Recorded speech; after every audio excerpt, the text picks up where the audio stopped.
Mahalin mo ang iyong sarili. Walang ibang magmamahal sa iyo sa gitna ng kalungkutan, sa mundo ng kaguluhan at pagkabahala, kundi ang iyong sarili.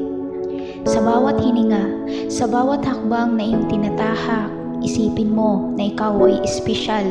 Ikaw ay kamahal-mahal. Ikaw ay mahalagang bahagi ng buhay. Ikaw ay kahanga-hanga. Huwag mong hayaan na ang takot at pag-alinlangan, ang iyong mga pangarap at layunin ay mabahiran. Sa gitna ng mga pagsubok at mga hamon, tandaan mo na ikaw ay matatag. Ikaw ay malakas na tao. Sa bawat pagbagsak, bumangon ka at patuloy na lumaban. Mahalin mo ang iyong sarili. Ikaw ay isang kahanga-hangang nilalang. Mahalin mo ang iyong sarili. Mahalin mo ang iyong kahinaan at kahusayan. Iyong mga tagumpay at kabiguan, lahat ay may saysay.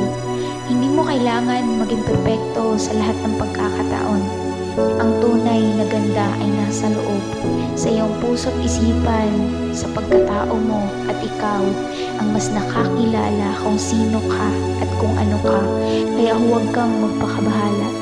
Tanggapin mo ang iyong sarili, kasama ang lahat ng iyong mga kakayahan, ang iyong mga pangarap, ang iyong mga ambisyon.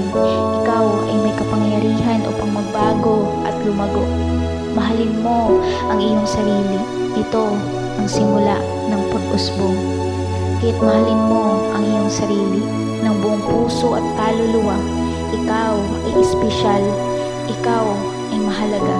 Sa bawat araw, sa bawat sandali, mahalin mo ang iyong sarili dahil ikaw ay kampiyon sa mundong ito. Tandaan mo yan.